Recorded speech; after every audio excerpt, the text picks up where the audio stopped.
Barusan ya develop. Oke ya Pak. Nah, gimana Pak toh? Ya. Ya. Jadi ini langsung ini ya. Apa? Langsung. Jadi ini kan ada satu display yang mana conveyor ini ada. Sebenarnya ini conveyor 1, 2, 3, 4, 5 kan di pencabanan setelah dari kun ya. Iya. Kun tracer kan dipisah ya kan. Conveyor 1, 2, 3 jadi output 1 cm atau output 2,5 atau berapa. Nah waktu self test dia itu running sendiri, gak perlu, cuman dia langsung run gitu, dia running sendiri. Berapa nilainya? Jadi nilainya taruh ke atas 3 ampere gitu ya. Terus nanti di placement formula target si operator yang tahu itu ditulis. Kalau di sini 3 ampere gitu ya. Dia nulis di sini 3 ampere. Itu. Pada posisi data yang kemarin, waktu kemarin pagi dulu, waktu hasil produksi kemarin, itu dibandingkan dia dengan yang sekarang yang berjalan. Terus tiba-tiba terjadi deplacement. Awalnya 3 ampere, ternyata kok lebih dari 3 ampere, 5 ampere gitu ya. Muncul di sini offset, terus di sini status greasing.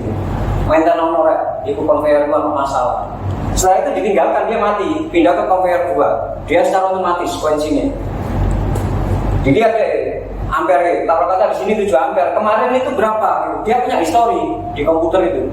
Ada selisih berapa? Kalau nggak ada selisih, dia di bawahnya, dia statusnya oke, go. Kalau terus turun lagi sampai ke conveyor berikutnya. Jadi ini maintenance untuk setiap conveyor. Ya, jadi DE otomatis. Jadi begitu sistem di on kan, itu DE isometris seperti ini. Butuh waktu sekitar paling tidak itu 10 menit. Berarti formula ini untuk mendeteksi kondisi conveyor. Kondisi conveyor, van bearing menceng kayak apa bearingnya itu kering tak apa. Bisa ya? Dia tahu dari sini. Dari sini. Oke, lanjut ke panel ini.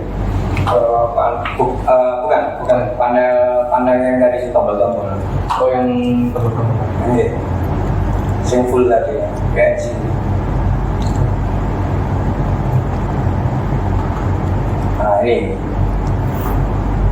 ini panel ini dibuat ini hardware, jadi kayak control desk gitu, yaitu tombol-tombolnya manual, maksudnya manual. Di sini ada power, jadi biasanya kan kalau ada panel di kejauhan, itu kan layar MCB-nya di-on-kan sendiri, itu tidak perlu.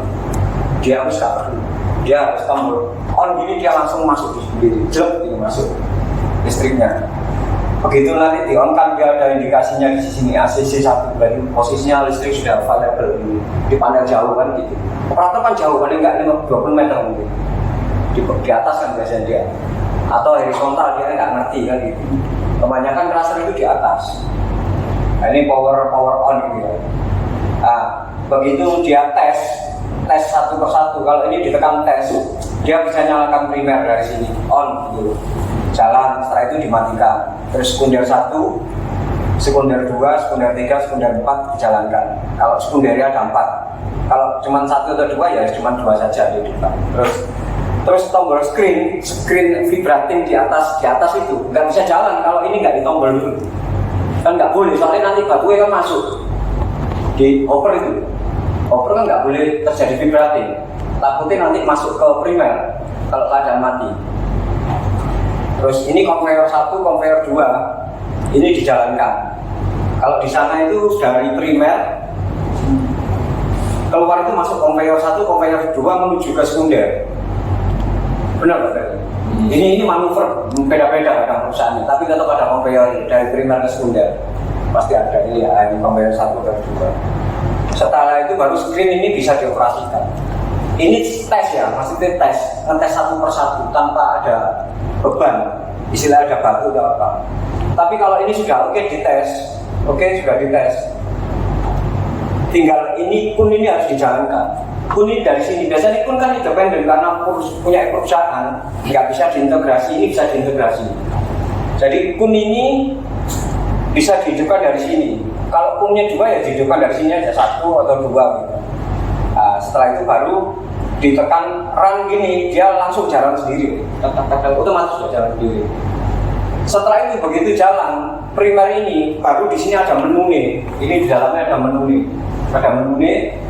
Ini memasukkan TPA-nya, nilainya TPA-nya primer. Jadi kalau kata primer ini mau diisi berapa ton per hour-nya, itu tinggal dikunci aja. Contoh 1 ton gitu ya, dia masuk. Dia secara otomatis masuk. Jadi begitu ampere tinggi, dia vibrat ini berhenti. Kalau DE nanti kurang pencapaiannya, dia ngisi secara fine tuning, secara beruntun, maksudnya sinkro gitu. Dan biasanya pertanyaan nih, batu di tempatnya yang umum itu kan kadang batunya besar, ada yang batu kecil, kan brosot kadang, brosot masuk ke primer ya, langsung pemecahannya di sekunder. Nah sedangkan ada gerak kinetik ini dari flying value itu kan masih ada, inersialnya kan masih ada.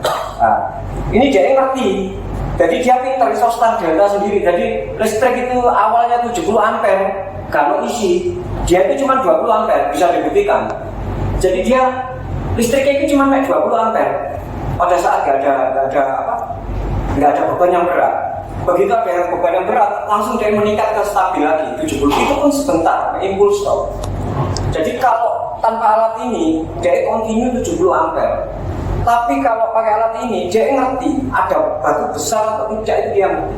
Kalau begitu ada batu besar, dia kerja normal 70 ampere. Begitu tidak, fine tuning dia masuk ke 20 ampere.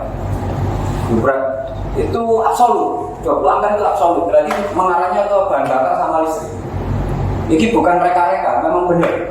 Jadi absolut, memang absolut. Gitu. Jadi dia pintar sistem ini. Nah, terus yang conveyor yang lainnya tadi ini conveyor. Ini kan conveyor yang 1, 2, 3. Nah, splitnya juga dari pun ya. Dari pun masuk ke vibrati kan split kan semuanya kan. Nah, ini conveyor. Jadi kalau pun ini berlebihan ampere, dia bisa fine tuning. Dia bisa ini pelan, dia bisa pelan gitu. Sehingga akhirnya nggak merusak pun. Pun itu kalau penuh kan akhirnya ejector kan. Waktu lama. Take-down-nya kan paling enggak sekitar hampir 1 jam, ini penuh. Kan nguras atau apa gak karuan gitu. Contoh aja conveyor ini macet, butuh waktu paling enggak 20 menit. Nguras nyerok ini. Jadi take-down-nya tinggi. Belum lagi apa? Wis penuh, ambara males, gak sampai resik, dicuning-cuning. Jadi conveyor itu di start-start gini, brodol kontaktornya, mesti perusahaan mampu beli kontaktor, tapi masalahnya take-down-nya ini sama dengan harga kontaktor. Kayak itu. Hampir paling enggak mainkan paling 2 hari. Dulu spare, tak gitu kan. Ini sudah pinter dia. Pinter apa itu? Nah coba yang display yang besar. Sebentar Pak. Itu kan dari primer ke langsung sekunder ya. Primer ke conveyor dulu. Conveyor kan masuk ke sekunder. Ini ada dari primer, conveyor, terus dia ke bunker. Boleh, kan sama saja. Boleh. Jadi intinya ini kan pengontrolan melalui besaran ampere. Iya. Ya, terus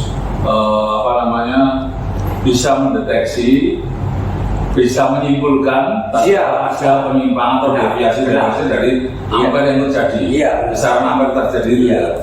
Iya. Benar. Jadi kayak pun ini ya, luber gitu ya. Luber ya, karena pecah itu kan random dari sekunder. Dia berusaha berhenti dulu. Dia bisa konfirmasi ke primer sampai ke belakang. Iya, fine tuning bisa itu ya. Bisa. Secara otomatis. Jadi urutan-urutannya itu dia bekerja. Iya. Terintegrasi. Betul. Ini keuntungannya itu kan begitu. Iya. Itu sudah di dalamnya ada software programnya itu sudah, ya. Yang terkonek kepada panel-panel. Panel-panel. Oke.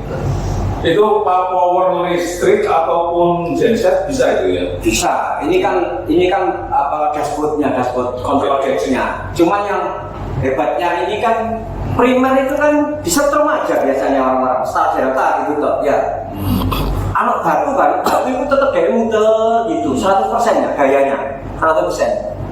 Tapi begitu pasir batu yang dimasukkan ukurannya itu tidak sesuai dengan trappingnya, pemukulnya si primer, deadnya primer, jo primer, maka dia kan berosot. Lah energi ini kan percuma. Dia kerjanya itu pada saat besar gitu, berapa sen? 6 sen. Ya kalau besar dia sampai ampernya itu sampai apa? Kalau genset itu sampai Iya tahu. drop gitu. Drop, iya. Itu bisa rusak gitu. Iya. Jadi problemnya kan kadang bahannya itu kan ada batu kali sama batu gunung. Iya. Kalau batu gunung random. Tapi gini ya, kalau misalkan itu sampai berhenti, itu kan nyetaknya kan rumah ya. Oh iya benar. Ini gimana caranya? Ini nyetaknya cuma gini dong. Kalau ada interrupt ya berhenti gitu ya.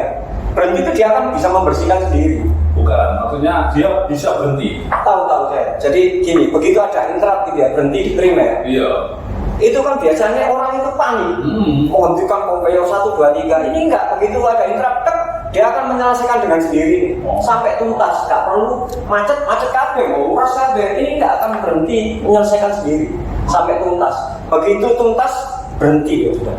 Berhenti baru dia melakukan servis. Oh, penting itu. Iya. Kan tak amati kasus-kasus per kasus itu. Iya. Terus macet itu kan disebabkan karena batu itu kan random.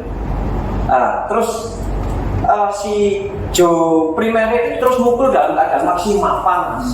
Tidak pernah ada break fine tuning, maksudnya yang match ya antara batu yang kecil dengan yang besar itu pokoknya aku kudu 70 ampere. Kan panas saya kira. Iya.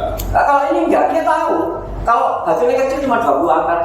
Iya. Begitu dia ada torsi yang besar, dia langsung cepat-cepat mengkompensasi. Nah, itu keterangan ini penting. Iya. Nah, terus? Jadi sehingga apa? Kesimpulan saya, pengalaman itu hampir efisiensi itu dalam keadaan produksi yang sifatnya radikal itu hampir 70% efisiensi listrik. Itu asumsi sudah tak pelajari. Oke. Itu bisa diaplikasikan pada kondisi mesin yang bekas. Kondisi mesin yang bekas bisa nggak? Bisa, ada masalah. Ada masalah. Cuman kan problemnya kan berani nggak mereka itu kita sinkronisasikan. Apakah dia bisa memberitahu kalau kondisi keausan di dalam mesin? Tahu dia. Ya? Self testnya tadi. Jadi Ya. primer ini jalan dalam keadaan kosong. Hari ini sama hari besok itu dia di compare gitu.